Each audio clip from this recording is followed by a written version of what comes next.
Okay, so Terry Ann wants to know if Kaweah Delta will ever provide a drive-through that you don't need a doctor or county referral. I don't know if that's the case or not. So it's important to distinguish. There are two types of tests. There is what they call the PCR molecular test. That's the one I was just speaking about. That's when we go up into your nasal cavity. It's a very uncomfortable procedure. It's called a nasal pharyngeal swab, which is critically important. If you want to get a very valid test, you have to go deep up, really to the top of the nasal cavity. That's the test we do to determine if you have COVID or not.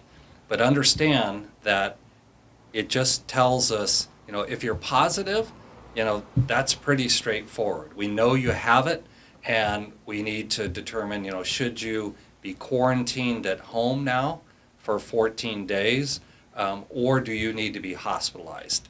So that's pretty easy. If you test negative, it just means you're negative right then and there. You could be positive the next day. You could walk into the grocery store, you could attend a family event, you could do something and have an immediate exposure, and just because you tested negative the day before, it doesn't mean anything. It doesn't give you any real reassurance. And unfortunately, what we're finding, this is a very crafty virus. We're seeing where, because there's an incubation period essentially, that you could have an exposure but not start showing symptoms and not test positive for the virus for anywhere from 2 to 5 days. So we're finding patients that we have tested negative, but they end up being positive, even though they quarantine themselves. They all of a sudden start exhibiting, worse symptoms, but they're negative and then they become positive. So there's not a lot of reassurance. So I worry that if we just had a drive-by and everybody could come through and say, test me, I'm not certain what that accomplishes unless you have a positive. There's definitely value in having a positive. The other side of the testing is the antibody testing.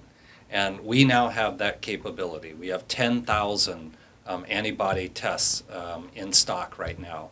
It's a blood test, so they don't do the swab. We actually take a full test tube of blood, just like if you were having your annual physical and having blood drawn to test your cholesterol and so forth.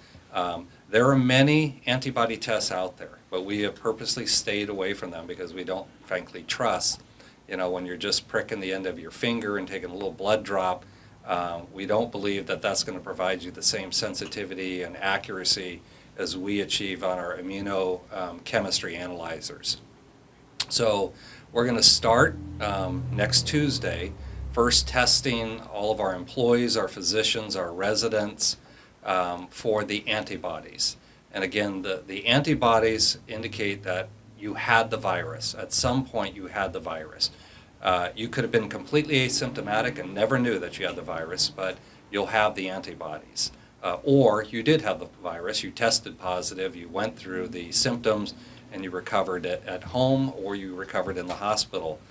You're going to test positive for those antibodies. But all that does is tell you that at one time you had it.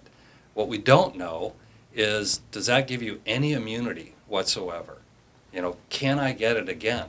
Or does it depend on the strength of the antibodies in your body? And our test will actually give you a number. It quantifies the presence, just how much of the antibody is present. And you would think that the more antibodies that are present, maybe the more immunity you would have.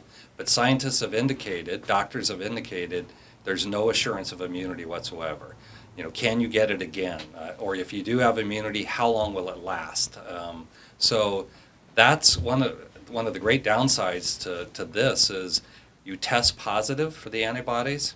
It doesn't mean that I can stop wearing a mask. I can stop social distancing. I'm free. I'm risk-free. I don't have to worry about anything. Our employees have asked us the same thing. If I test positive for the antibodies, can I stop wearing a mask? And the answer is no. You need to keep wearing the mask. So we might do a drive-through antibody test. Again, doesn't provide really any value to that individual other than maybe satisfying our curiosities, but it will tell us a lot about, the disease, about the virus in our community. How prevalent was it? What percentage of our population was asymptomatic? And so that's where the real value of the antibody tests lies, and I think that will probably be one area that we could look at a drive-through. You don't need an order. We want to collect data to study the broader population.